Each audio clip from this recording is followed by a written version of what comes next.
저는 교우들에게 24시간 예수님을 바라보시라고 그렇게 권해드리는 것은 그것이 진정으로 예수님을 믿는 것이기 때문이라고 확신하기 때문입니다. 우리가 예수님을 믿는다는 것은 우리를 의롭다고 하신 주 예수님, 십자가에서 우리를 위해 보배 같은 피 흘려주신 주님, 그러나 우리 가운데 지금도 살아계시는 주님, 그 예수님을 계속 바라보며 사는 것입니다. 우리가 예수님을 그렇게 믿고 주님을 바라보게 되면 반드시 사람이 바뀌게 됩니다. 삶이 변화되게 됩니다. 그 예수님을 바라보면서 변화되는 삶의 여러 특징 중에 하나가 자랑거리가 달라지게 된다는 겁니다. 사람은 다 누구나 무언가를 자랑하고 사는데 예수님을 바라보게 되면 자랑거리가 달라집니다. 여러분이 뭘 자랑으로 여기십니까? 저에게 말씀해 주시면 제가 여러분이 정말 구원받은 사람인지 아닌지를 저는 알 수 있을 것 같습니다. 예수님을 바라보는 사람은 자랑거리가 바뀌어버립니다. 오늘 본문에 보면 그 예수 믿는 사람, 예수님을 온전히 바라보고 자란 사람에게 있는 독특한 자랑거리가 뭔지를 말씀하고 있는데 그것은 2절에 나옵니다.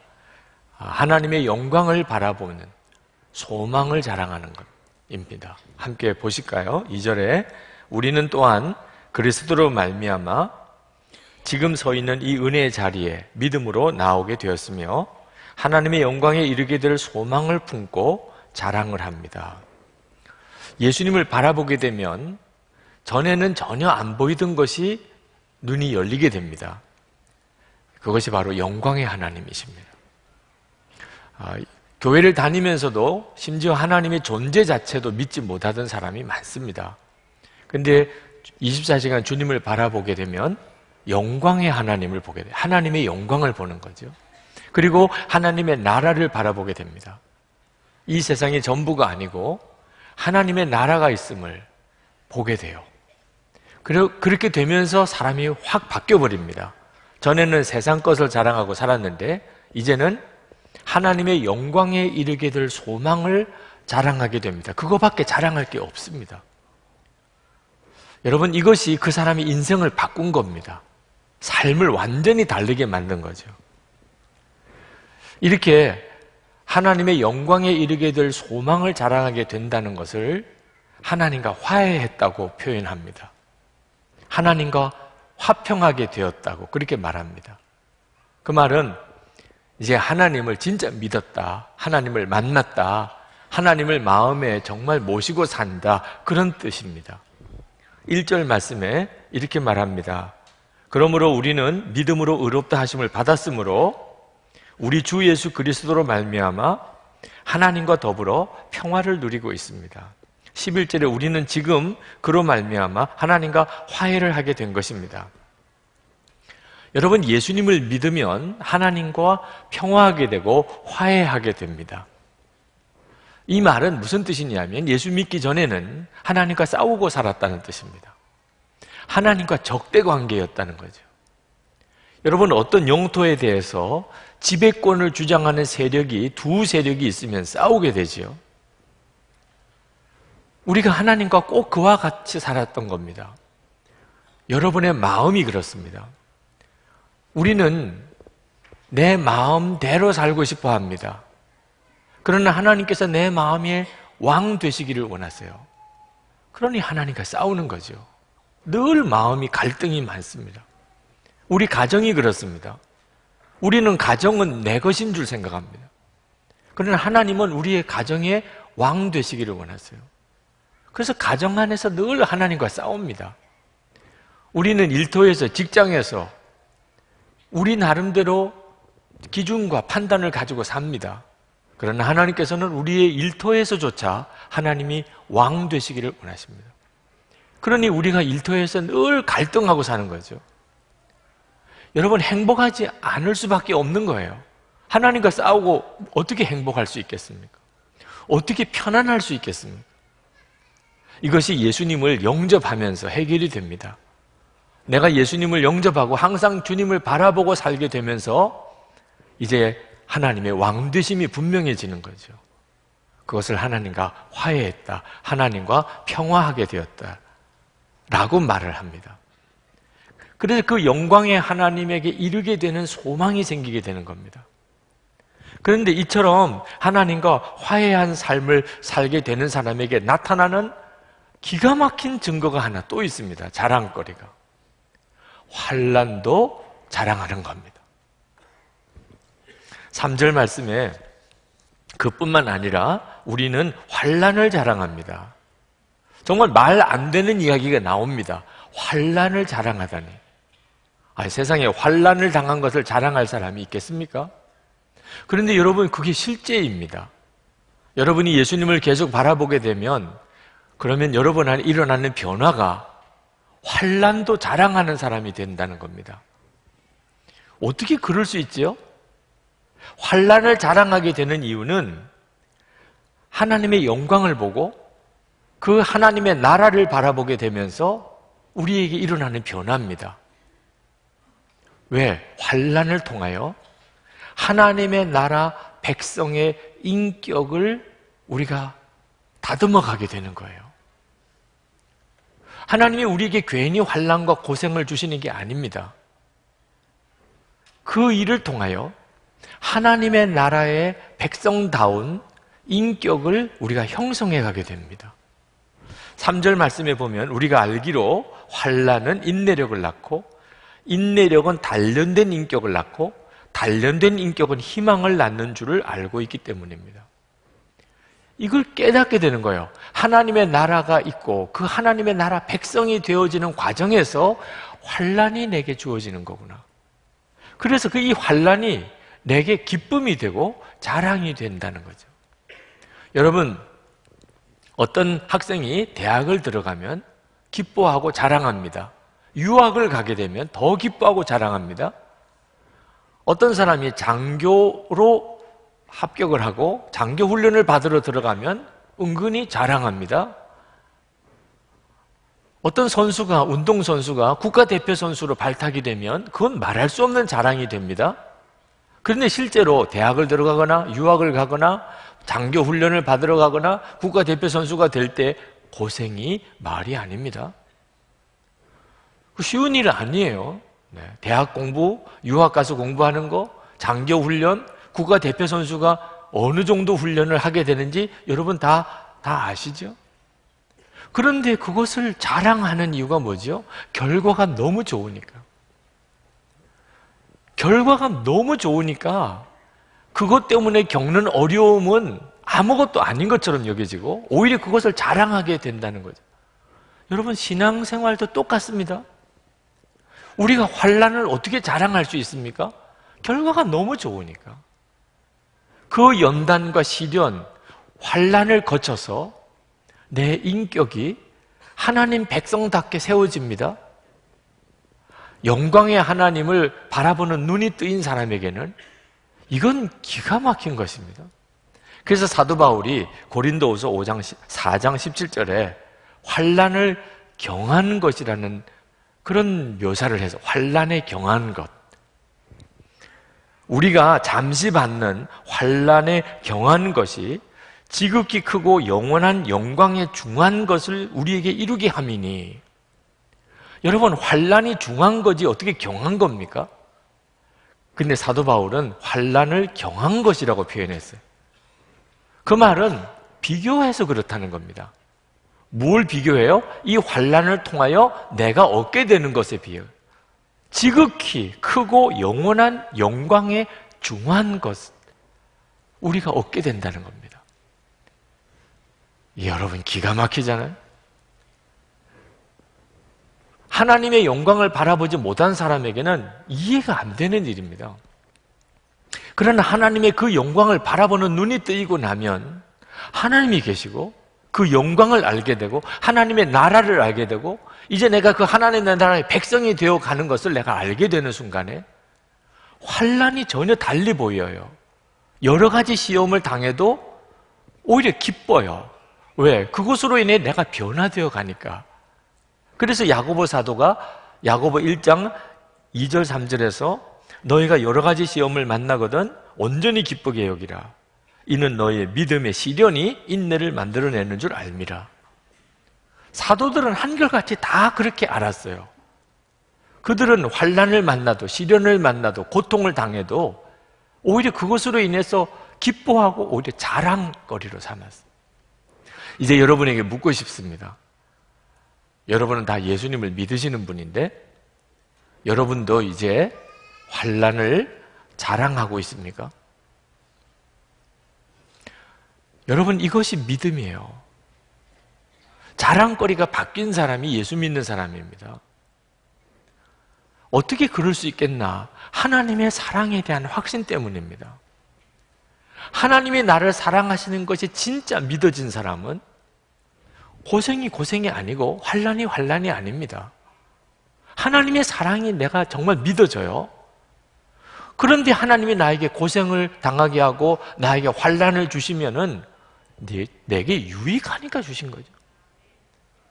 유익하지 않은 것을 하나님이, 나를 사랑하신 하나님이 주실 리가 있습니까? 그러니 어떤 일을 만나도 다 감사하고 오히려 환난 당한 것을 자랑하게 된단 말이에요. 이 일이 예수를 믿으면 모든 성도들에게 부어지는 역사예요. 성령님 때문입니다. 우리 안에 성령님이 오시는데 성령님께서 우리에게 하시는 일에 대하여 사도 바울이 이렇게 말합니다. 5절에 하나님께서 우리에게 주신 성령을 통하여 그의 사랑을 우리 마음속에 부어주셨기 때문입니다. 여러분, 성령님이 여러분에게 오시면 성령님이 하시는 일이 하나님의 사랑을 확신하게 해주십니다. 하나님이 나 사랑하시는구나. 성령님의 존재 자체가 하나님의 사랑의 보증이세요. 여러분, 어떤 물건을 사면 보증서를 주죠. 물건에 문제가 생기면 보증서 가지고 가면 바꿔줍니다.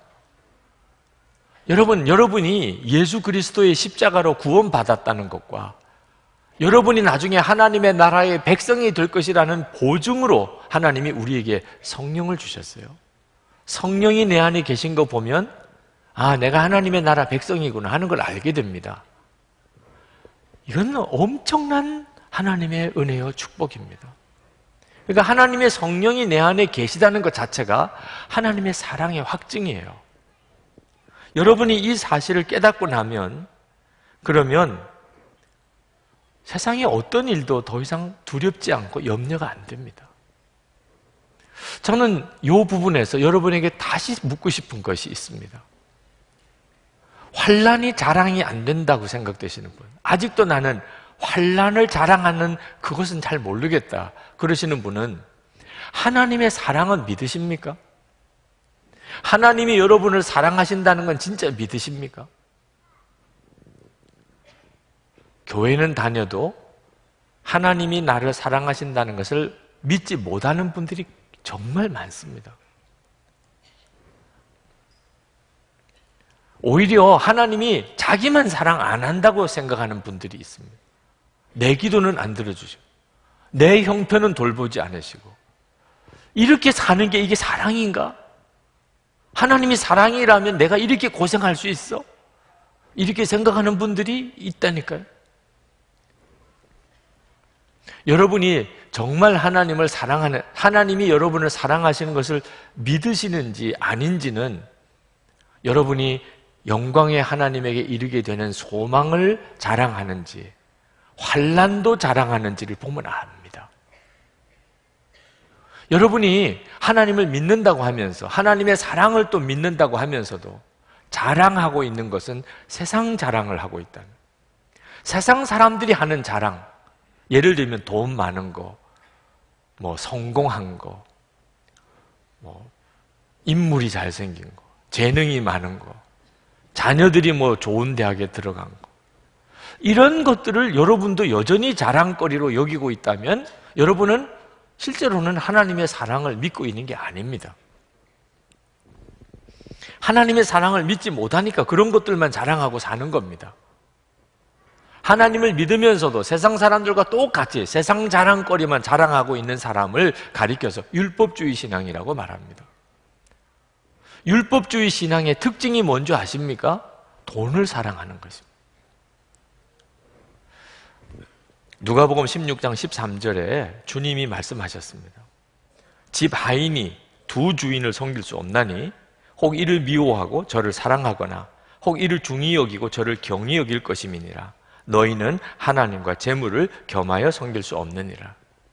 자, 이렇게 말씀하셨을 때 바리새인들이 그 말을 듣고 비웃었다고 그랬습니다. 그러면서 왜 그랬는지를 성경이 말하기를 바리새인들은 돈을 좋아하는 자들이라 이렇게 말을 했습니다. 그러니까 하나님과 재물을 겸하여 섬길 수 없다는 말을 바리새인들은 도무지 받아들일 수가 없었어요. 하나님을 사랑하는 것과 돈을 사랑하는 게 뭐가 모순이 되냐 말이에요. 그들은 그렇게 생각했어요. 여러분, 율법적인 신앙생활, 율법주의적인 신앙생활 하는 사람의 특징이 돈을 사랑하는 겁니다. 부자 청년이 영생을 얻으려고 예수님에게 왔다가 율법을 자기가 다 지켰다고 그랬어요. 이제 뭘 더 제가 해야 됩니까? 예수님께서 그러면 너 가진 돈을 다 나눠주고 나에게 와라. 돈을 사랑하기 때문에 근심하여 떠나갔습니다. 율법을 다 지킨 사람이 돈을 사랑하고 있었어요. 여러분, 율법주의자들은 왜 이렇게 돈을 사랑할까요? 목회자 멘토링 세미나에 멘토로 오신 박특훈 목사님이 강의하시면서 한국교회에 대해서 탄식을 하면서 눈물을 글썽이면서 한국교회가 돈의 노예가 되었다고 말씀하셨어요. 돈의 노예, 교회도 돈의 노예고 성도들도 다 돈의 노예가 됐다는 거예요. 이 말은 한국교회가 율법주의에 완전히 빠졌다는 거죠. 여러분들 자신에게 물어보면 됩니다. 돈을 사랑하는지 안 하는지. 예수 믿고 구원받았습니다. 그런데도 여전히 돈을 사랑하고 있어요. 율법주의 신앙생활을 하고 있는 거예요. 여러분, 왜 이 돈을 사랑하는 게 문제가 될까요? 돈을 사랑하는 이유는 하나님이 나를 사랑하시고 하나님이 나를 복을 주신 증거로 우리는 생각하기를 부유하다는 것을 꼽아요. 다시 말하면 부자는 하나님이 축복한 사람, 복을 주신 사람, 가난한 사람은 하나님이 버린 사람. 하나님이 그 가난한 사람은 사랑 안 하신다고 생각합니다. 우리들 속에 아주 뿌리 깊게 있어요. 율법주의자들은 하나님이 나를 사랑하신다는 확신을 가지고 모든 걸 보지 않습니다. 율법주의자들은 하나님이 나를 사랑하신다는 것을 증명해내야 돼요, 자기가. 하나님이 나를 사랑하신다. 뭐로 증명할 거야? 뭘 보고 알아? 나 부자야. 하나님 당신 축복하셨네. 가난하다. 하나님이 당신을 사랑하시면 가난하게 하실 리가 있어? 이것이 율법주의자들이에요. 그러니까 율법주의자들은 돈이 필요해요. 가난한 것은 하나님이 버린 증거니까. 돈이 있어야 내 믿음을 증명할 수 있어요. 그래서 율법주의자들은 돈을 사랑하고 계속 돈 하는 거예요. 여러분, 무슨 일이 있어도 합격해야 돼요. 하여튼 우리 아이들이 무슨 방법을 써서라도 대학 들어가야 돼요. 그러면 하나님께 영광을 돌려요. 이렇게 생각하는 분들이 많습니다. 대학 합격 못했다. 이건 완전히 하나님 망신 다 시킨 거예요.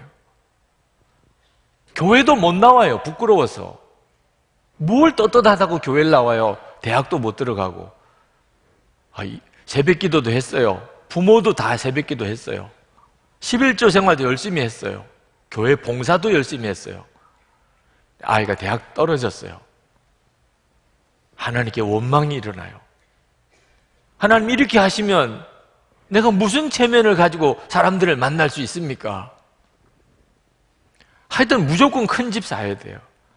무조건 큰 차 사야 돼요. 사업은 성공해야 돼요. 왜? 증명해 보여야 되니까. 하나님이 나 사랑하신다는 걸 증명해 보여야 되니까. 내 믿음 좋다는 걸 증명해 보여야 돼요. 그러니까 가난하다, 실패했다, 불합격했다, 환난을 당한다. 그건 창피한 일이에요. 교회 못 나와요. 교회 옮겨가야 돼요. 성도들끼리 무슨 낯으로 얼굴 봐요? 예수 잘 믿는다고 그래놓고 꼴도 좋다. 평소에 자기도 그렇게 생각했던 거예요. 부자는 하나님이 복을 주신 거겠지. 가난해졌다면 뭔가 잘못이 있어서 하나님이 징계하신 거겠지. 그렇게 생각하고 살았던 거예요. 그런데 자기가 그렇게 됐어요. 이건 정말 진짜 고개 들고 못 다니는 일이에요. 여러분, 이게 율법주의예요. 하나님의 사랑을 끊임없이 증명해 보이려고 사는 거예요. 그러니까 믿음이 좋다는데도 계속 돈, 성공, 그러고 사는 거예요. 목회자들도 마찬가지예요. 왜 교회를 자꾸 부흥성장시키려고 그렇게 애를 쓰지요? 하나님이 사랑하는 목사님에게는 교회가 부흥될 테니까. 교회가 아주 작아요. 하나님이 그 목사님에게는 사랑을 안 주시나 봐. 이런 판단과 생각이 쫙 깔려 있습니다. 큰 교회들끼리도 막 경쟁이에요. 큰 교회들. 왜? 어느 목사님이 하나님의 더 사랑을 받냐? 여러분, 이건 정말 완전히 넌센스예요. 예배당 크기, 교인 수, 하나님이 그 목사님과 그 교회를 사랑하냐 안 하냐 절대 기준 아닙니다. 초대교회 7교회 중에 제일 부유하고 그래도 규모도 크고 소위 말해서 정말 대형 교회라고 말할 수 있는 교회가 라오디게아 교회예요. 근데 그 라오디게아 교회를 향하여 주님이 뭐라고 말씀하셨는지 아십니까? 요한계시록 3장 17절에 내가 말하기를 나는 부자라 부유하여 부족한 것이 없다 하나 내 공고한 것과 가련한 것과 가난한 것과 눈먼 것과 벌거벗은 것을 알지 못하는도다. 그 초대교회 7교회 중에 아주 가난하고 작은 교회, 서머나 교회, 빌라델비아 교회 이런 교회는 깜짝 놀라는 말씀을 하셨어요. 요한계시록 2장 9절에 서머나 교회에게 하신 말씀입니다. 내가 내 환난과 궁핍을 알거니와 실상은 내가 부유한 자니라. 요한계시록 3장 8절 빌라델비아 교회에게 내가 내 행위를 아노니 내가 작은 능력을 가지고서도 내 말을 지키며 내 이름을 배반하지 아니하였도다. 여러분, 이게 뭔가 크고 사람이 많으면 하나님이 사랑을 더하셨고 규모가 작고 그러면 하나님이 사랑 안 하시고 절대 그렇지 않습니다. 하나님의 사랑은 그런 걸 보고 판단하는 게 아닙니다.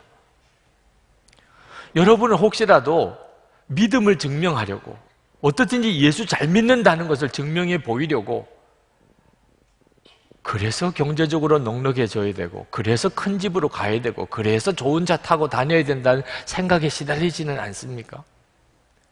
여러분 자신이 너무 초라하다고 느껴지니까 그러니까 여러분의 믿음도 그만큼밖에 안 된다고 생각해서 사람들 앞에 나서기가 초라하고 부끄러워하지는 않습니까? 여러분 하나님의 사랑을 주님의 사랑을 경험한 삭개오는요 자기 재산 다 나눠줘 버렸어요. 하나님의 사랑을 경험하고 나니까 더 이상 돈에 연연할 필요가 없다는 거죠. 그러니까 하나님의 사랑을 어떻든지 증명하려고 축복을 통해서 잘 되는 걸 통해서 애를 쓰는 거하고 하나님의 사랑을 믿는 거하고는 다른 문제예요. 전혀 다른 문제입니다. 어떻든지 잘 돼가지고 하나님의 사랑을 증명해 보이려고 하는 게 율법주의예요. 그냥 하나님의 사랑을 믿는 게 은혜예요. 그러면 가난한데 내가 지금 실패했는데 지금 내가 환난을 당하고 있는데 하나님이 나를 사랑하신다고 어떻게 믿을 수 있냐는 거예요. 아니 하나님이 사랑하시면 이럴 수가 없잖아요. 어떻게 그걸 믿을 수 있어? 내가 실패하고 가난하고 내가 환난을 당했는데 교인들 앞에 나서서 하나님이 나를 사랑하세요. 나는 하나님의 사랑에 너무 감격하고 있어요. 이건 정신병자처럼 취급받지 않겠니? 그런데 여러분 그렇지 않습니다.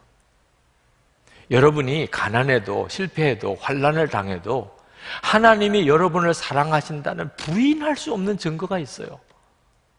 너무 확실한 증거니까 환난을 당해도 오히려 그걸 자랑할 정도라니까. 그게 그 증거가 십자가예요. 십자가. 사도 바울이 말합니다. 로마서 5장 6절부터 8절. 우리가 아직 약할 때 그리스도께서는 제때에 경건하지 않은 사람을 위하여 죽으셨습니다. 의인을 위해서라도 죽을 사람은 거의 없습니다. 더욱이 선한 사람을 위해서라도 감히 죽을 사람은 드뭅니다. 그러나 우리가 아직 죄인이었을 때 그리스도께서 우리를 위하여 죽으셨습니다. 이리하여 하나님께서는 우리들에 대한 자기의 사랑을 실증하셨습니다. 십자가. 나를 위해서 주님이 죽으셨어요. 내가 죄인이었을 때 주님은 나를 위해 죽으셨어요. 이것이 십자가예요. 이건 분명한 역사적인 사실이에요. 어떻게 하나님이 나를 사랑한다는 걸 안 믿을 수 있어요? 가난하다고? 환난을 당했다고? 내가 지금 실패했다고? 이 십자가가 취소가 됩니까? 주님의 십자가를 바라보면 어떻게 안 믿을 수가 있냐? 하나님이 나를 사랑하셨다는 걸. 어떤 사모님이 교통사고로 그만 딸을 먼저 하늘나라 보냈습니다. 그 아픔과 고통을 어떻게 이겨낼 수 있었을까요? 그러나 하나님의 은혜로 하나님 나라의 소망의 눈을 뜨고 위로를 받았습니다. 그분이 신학교 동기 게시판에 글을 올렸어요. 내 딸 아이를 보내면서 하나님의 나라에 대한 소망의 눈을 열어주신 하나님께 감사한다. 내 딸의 모습으로 이 세상에 왔지만 하나님의 천사였음을 이제서 깨닫는다. 이제는 아프니 위로가 될 수 있을 것 같다. 남은 시간 정말 할 일이 많이 있구나. 딸을 교통사고로 잃었지만 하나님의 나라의 소망의 위로를 가지고 그 슬픔 중에서도 감사하는 이 사모님. 그리고 오히려 이제 다른 사람의 아픔을 위로할 수 있게 됐다고 그렇게 고백하시는 그 사모님에게 그 동기들이 다 정말 박수를 보냈어요. 이건 진짜 하나님의 역사구나. 그때 캐나다에서 목회하는 같은 동기 목사님 한 분이 거기에 댓글을 달았습니다. 그 목사님도 사랑하는 딸을 먼저 하나님 앞에 보낸 일이 있어요. 너의 글을 읽고 나의 마음이 왜 이리도 찢기웠던지 남몰래 흐르는 너의 눈물이 나의 심장 속에 고인 듯 하였다. 나에게도 그 일이 있고 난 뒤 1년 반 뒤쯤인 듯 하다. 새벽기도 시간에 갑자기 죽은 딸이 생각나서 한없이 울어보았다. 그날은 종일 울었고 그 주간은 매일 울었었다. 그날 하나님은 나에게 이렇게 물으셨단다. 승호야, 괴롭지? 잊혀지지 않지? 네, 하나님. 이제 내 마음을 알겠니? 무슨 뜻입니까, 주님? 나도 십자가에서 나의 사랑하는 아들을 잃었단다. 여러분, 십자가는 사실 엄청난 것이에요. 우리는 성령의 도우심으로 십자가에서 하나님의 사랑을 압니다. 그러고 난 다음에 세상은 완전히 다르게 보이는 거예요. 하나님은 나를 사랑하시는 게 맞아요. 그러면 이 고통이 뭐지요? 이 환난은 뭔가요? 나에게 유익한 것이에요. 그러면서 실제로 겪어보니까 그 고통과 환난을 통하여 내 인격이 연단을 받아요. 하나님의 백성답게 바뀌어져 가고 있었던 거예요. 그래서 환난이 자랑거리가 된 거예요. 나는 자랑할 게 환난밖에 없다고. 그게 사도 바울이고 초대교회 성도들이었어요. 여러분, 그래도 십자가를 바라보고 아직도 하나님의 사랑을 잘 모르겠다면, 그러면 여러분이 성령님의 도우심을 구해 보시기 바랍니다. 여러분이 십자가를 보면서 하나님의 사랑을 느끼게 되는 것은 전적으로 성령님의 역사입니다. 성령님이 그렇게 해주시는 거예요. 그러니 여러분 그냥 구하세요. 성령님, 저에게도 눈을 열어서 하나님의 사랑이 지금 내게 얼마나 놀라운지를 알게 해주시어요. 그러나 여러분 꼭 한 가지 알아야 될 것은 성령님께서 역사하시겠는데 성령님은 하나님의 사랑이 얼마나 큰지를, 여러분을 향한 사랑이 얼마나 큰지를 깨닫게 하시면서 먼저 하시는 일이 있습니다. 그래서 여러분이 얼마나 죄인인지를 깨닫게 하시는 일입니다. 여러분이 얼마나 죄인인지를 알지 못하고서는 하나님의 사랑을 결코 알 수가 없어요. 여러분이 하나님의 진노 아래 있었던 사람이에요. 하나님과 원수된 자였다는 사실을 정말 깨닫지 못하는 사람은 그런 여러분을 위해 예수님이 십자가를 지시고 하나님의 독생자를 보내신 것을 전혀 이해할 수가 없어요. 그것이 얼마나 놀라운 사랑인가를 결코 알 수가 없습니다. 9절 말씀을 보세요. 그러므로 지금 우리가 그리스도의 피로 의롭게 되었으니 그리스도로 말미암아 하나님의 진노에서 구원을 얻으리라는 것은 더욱 확실합니다. 하나님의 진노 아래 있었어요, 우리는. 이것을 먼저 깨닫게 하시고 그리고 하나님의 사랑의 눈이 열리는 겁니다. 제가 어느 교회 부흥회를 갔을 때 마지막 저녁 집회 때 80이 넘으신 어느 권사님 한 분이 간증을 하시겠다고 하셨어요. 그래서 설교 전에 간증을 하러 나오셨어요. 저는 이분이 무슨 간증을 이렇게 하실 것이 있으신가 궁금했었습니다. 근데 간증을 듣고는 놀랐어요. 그분이 자기를 소개하기를 난파 간첩이었다는 거예요. 그리고 그가 투옥이 돼서 20년 옥살이를 했습니다. 그리고 가출옥을 받고 예수를 믿게 됐어요. 그리고 지금은 이제 권사, 80이 되신 넘으신 권사님이세요. 자기는 그동안 자기 모든 죄를 다 용서받고 구원받았다고 생각하고 살아왔었는데 이번 부흥회를 참석하고 예수님을 바라보라고 하셔서 주님을 바라보면서 내가 그동안 용서받고 구원받았다고 하는 것이 다 가짜였음을 알았다는 거예요. 자기는 공산당이 되고 간첩이 되고 그리고 간첩의 훈련을 받고 그리고 난파되었는데 목적을 이루기 위해서는 수단 방법을 가리지 않았습니다.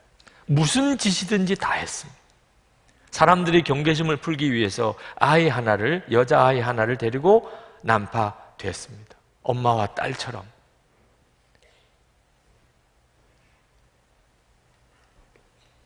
도덕적으로 완전히 파탄한 삶을 살았습니다. 목적을 이루려면 장녀처럼도 살았습니다. 생각도 하기 싫을 만큼 수치스러운 삶을 살았습니다. 그때 누가 자기에게 예수를 믿으면 모든 죄가 사함을 받고 하나님의 자녀가 된다고 하는 이야기를 들었습니다. 자기는 그게 너무 기뻤다고 그랬어요. 생각하기도 싫은 죄가 다 용서받는다니. 자기는 그래서 얼른 예수를 믿었다고 그랬습니다. 그러나 자기가 죄를 숨겨둔 것이지 진짜 사함 받은 것이 아님을 알았다는 거예요. 부흥회 중에 예수님을 바라보면서 자기가 예수님을 믿을 때 자신이 어떤 죄를 지었는지, 어떤 죄에서 용서받았는지 진정한 회개가 없었다는 사실을 깨달았다는 거예요. 그냥 예수만 믿으면 다 용서받는다니까 자기는 그냥 그렇게 믿었다는 거예요. 자기는 진정으로 회개를 해본 적이 없었다. 그래서 용서받았다고 믿었지만 십자가에 대한 감격이 자기는 없었대. 용서와 구원이라는 말이 타성처럼 여겨져 버렸대. 자기는 왜 오래 믿으면 오히려 구원이, 믿음이 성장하는 게 아닌지 자기는 이유를 알 수가 없었대요. 예수님을 바라보게 되면서 비로소 죄가 얼마나 무서운지, 십자가의 능력이 얼마나 놀라운지를 비로소 깨달았노라고. 그러면서 교인들에게 울먹이면서 말씀. 어떤 경우에도 성령님을 거역하지 마세요. 죄는 얼마나 무서운지 모릅니다. 용서받아도 흔적이 남습니다. 그렇게 간증하셨어요. 여러분, 우리가 하나님의 사랑을 깊이 알려면 내가 도대체 어떤 형편에서 구원을 받은 사람인지를 알 필요가 있습니다. 이 일을 성령께서 하세요. 비로소 그때 십자가의 영광, 영광의 하나님, 그 하나님의 나라가 열립니다. 그리고 죄인이었을 때도 나를 그렇게 사랑하신 하나님, 독생자까지 주신 하나님, 이제 하나님과 화해하고 난 다음에 지금 나를 향하여 얼마나 더 사랑하시겠느냐. 이건 뭐 당연한 이야기잖아요. 그게 바로 10절 말씀입니다. 우리가 하나님의 원수일 때도 하나님의 아들의 죽으심으로 말미암아 하나님과 화해하게 되었다면 화해한 우리가 하나님의 생명으로 구원을 얻으리라는 것은 더욱 더 확실한 일입니다. 하나님이 나 사랑하신다. 이건요, 너무나 확실해요. 억지로 믿으려고 할 수도 없어요. 너무 확실하니까. 그걸 믿고 내 삶을 보면 가난이, 실패가, 환난이 오히려 더 자랑스러워요. 그걸 통하여 하나님 백성 되는 모습으로 내가 바꿔져 가니까. 뭐 인물이 잘난 거, 돈이 많은 거, 사업이 잘 되는 거, 뭐 성공한 거, 합격한 거, 오히려 그거는 우리를 더 교만하고 나태하게 만드는 위험한 것들이. 그건 정말 자랑거리가 아니에요. 하나님이 나에게 주신 선물일 뿐이죠. 환난이 더 자랑스러워요. 아, 여러분, 이 기적이요 얼마나 놀랍습니까? 뭐가 무서워요? 이제는 환난도 자랑거리가 되니, 가난도 실패도 환난을 당한 것도 이제 내게는 자랑거리가 되니 세상 뭐가 겁이 나요? 로마서 8장 37절부터 39절까지. 그러나 이 모든 일에 우리를 사랑하시는 이로 말미암아 우리가 넉넉히 이기느니라. 내가 확신하노니 사망이나 생명이나 천사들이나 권세자들이나 현재일이나 장래일이나 능력이나 높음이나 깊음이나 다른 어떤 피조물이라도 우리를 우리 주 그리스도 예수 안에 있는 하나님의 사랑에서 끊을 수 없으리라. 이 확신이 은혜의 삶이에요. 여러분, 절대로 실패했다고 하나님 영광 가린 거 아닙니다. 오히려 그 실패한 자리에서 내가 내 실패를 자랑해요. 이것이 하나님의 영광을 드러내는 거예요. 실패했다고 숨은 것이 하나님의 영광을 가리는 거지요. 여러분의 자랑거리가 바뀌었습니까? 예수 믿으시고 이제는 자랑하는 게 바뀌었나요? 세상 자랑은 이제 다 버렸고 하나님 그 영광에 이르는 소망이 자랑이고 환난이 자랑이고. 여러분, 그렇게 되셨습니까? 이것이 하나님과 화해한 사람의 믿음이에요. 11절에 그뿐만 아니라 우리는 또한 우리 주 예수 그리스도로 말미암아 하나님을 자랑합니다. 우리는 지금 그로 말미암아 하나님과 화해를 하게 된 것입니다. 아멘입니다. 네. 여러분들이 이 믿음 안에 서기를 축복합니다. 정말 그렇게 되시기를. 이 시간 기도하겠습니다. 여러분 함께 기도하실 때 하나님, 제가 어떻든지 잘된 것으로 하나님 사랑을 증명해 보려는 이 무익한 노력에서 이제 저를 온전히 구원해 주소서. 하나님의 사랑은 너무 당연한 것입니다. 주님, 이것을 제가 완전히 믿습니다. 그리고 내 모든 삶을 다시 보는 눈을 열어주소서. 그래서 하나님, 제가 이제는 환난도 자랑하는 자가 되게 해주소서. 같이 기도하십시다. 은혜와 사랑에 충만하신 하나님,